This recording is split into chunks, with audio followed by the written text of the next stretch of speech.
Right ప్రధాని మోదీ నివాసంలో భద్రతా వ్యవహారాల కేబినెట్ కమిటీ భేటీకి సంబంధించిన లేటెస్ట్ అప్డేట్స్ అందించేందుకు ఢిల్లీ నుంచి మా ప్రతినిధి గోపి ప్రస్తుతం మనకి లైవ్లో సిద్ధంగా ఉన్నారు. గోపి, ఎంతసేపు అయింది మీటింగ్ స్టార్ట్ అయ్యి? ఎంతసేపు డిస్కస్ చేసే అవకాశం ఉంది? అవుట్కమ్ ఎలా ఉండే ఛాన్సెస్ ఉన్నాయి? ఏం జరగబోతోంది?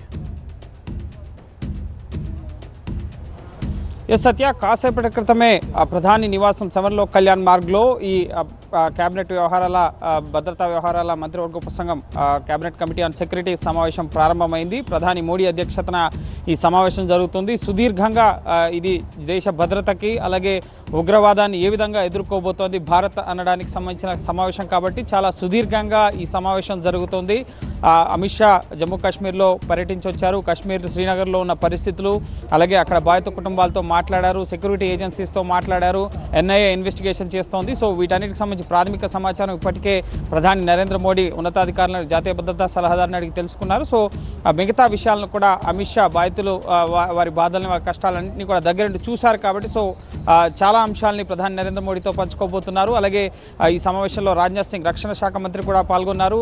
ఇటు ఉదయం త్రివిధ దళాధిపతులతో 3 గంటల పాటు సమీక్ష నిర్వహించారు. ఏ పరిస్థితులైనా ఎదుర్కొనేందుకు సన్నద్ధంగా ఉన్నామని చెప్పి త్రివిధ దళాధిపతులు కూడా కేంద్రానికి వారి వైఖరి ఏ విధంగా ఉండబోతుందనేది స్పష్టం చేశారు. సో ఏ విధంగా భద్రతా దళాలు సన్నద్ధమై ఉన్నాయన్న అంశం పైన కూడా చర్చించబోతున్నారు. ప్రాథమికంగా కేబినెట్ కమిటీ ఆన్ సెక్యూరిటీస్ ఈ భద్రతా వ్యవహారాల మంత్రివర్గ ఉపసంఘం ఈ పహల్గాం ఘటనలో మృతి చెందిన బాధితులకు సంతాపాన్ని తెలియపరుస్తూ కాసేపటికి కొద్ది నిమిషాల పాటు మౌనం పాటించడం జరిగింది. అలాగే బాధిత కుటుంబాలకు ఏ విధంగా న్యాయం చేయాలి, ఎక్కడ వైఫల్యం చెందాం, ఇంటెలిజెన్స్ ఫెయిల్యూర్ ఉందా, అలాగే తదుపరి ఉగ్రవాద చర్యని ముఖ్యంగా ఏ విధంగా ఎదుర్కోవాలి, దానికి ఎటువంటి చర్యలు తీసుకోవాలి అన్న అంశం పైన కూడా ఈ సిసిఎస్ సమావేశంలో చర్చించబోతున్నారు. అలాగే ఇటు ఆర్థిక మంత్రి నిర్మలా సీతారామన్, విదేశాంగ శాఖ మంత్రి జయశంకర్ కూడా ఈ సమావేశంలో ఉన్నారు. సో ముఖ్యంగా పర్యాటక రంగంగా ఇటు జమ్మూ కాశ్మీర్లో 8,000 కోట్ల రూపాయలు ఈ పర్యాటక రంగం పైన చాలా ఎఫెక్ట్ పడుతుంది. ఇది ఆర్థికంగా కూడా కేవలం ఒక టెర్రర్ యాంగిల్లో, మానవతా యాంగిల్లో కాదు, ఆర్థిక పరంగా కూడా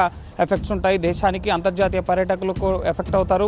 సో ఖచ్చితంగా అన్ని కోణాల్లోనూ విదేశాంగ శాఖ ప్రధానంగా జయశంకర్ అంతర్జాతీయ సమాజం ముందు ఉగ్ర దాడి వెనుక ఎవరున్నారు, పాకిస్తాన్ హస్తం ఉందా, మిలిటెంట్లకు ఎక్కడి నుంచి సపోర్ట్ దొరుకుతుంది, ఈ అంశాన్ని అంతర్జాతీయ స్థాయిలో ప్రపంచ దేశాల ముందు ఉంచేందుకు ఎటువంటి చర్యలు చేపట్టాలని ఆయన ఈ సమావేశంలో వివరించబోతున్నారు. అజిత్ దోవల్, త్రివిధ దళాధిపతులు కూడా వారి ఉన్న ఇంటెలిజెన్స్ ఇన్పుట్స్ అన్నింటినీ కూడా ఈ సిసిఎస్లో ఉంచుతారు. అలాగే బాధిత కుటుంబాలకు నష్టపరిహారం సహా తదుపరి కార్యాచరణ అఖిలపక్ష సమావేశాన్ని ఏర్పాటు చేయడం, పార్టీలకు ఎటువంటి చర్యలు తీసుకోబోతుంది, కేంద్ర ప్రభుత్వం ఉగ్రవాదాన్ని సమూలంగా నిర్మూలించేందుకు ఎటువంటి చర్యలు తీసుకోబోతుందన్న విషయాలను కూడా ఈ సమావేశంలో చర్చించబోతున్నారు. ఒక నిశ్శబ్ద యుద్ధం అనేది ఉగ్రవాదంపై భారత ప్రభుత్వం మొదలు పెట్టబోతోంది. ఏం చర్యలు తీసుకోబోతోంది, ఉగ్రవాదాన్ని అణచివేసేందుకు ఎటువంటి కార్యాచరణ అవలంబించబోతుంది అనేది బయట ఎక్కడా చెప్పరు. కానీ ఖచ్చితంగా ఒక సైలెంట్ అటాక్స్ మాత్రం జరగబోతున్నాయి.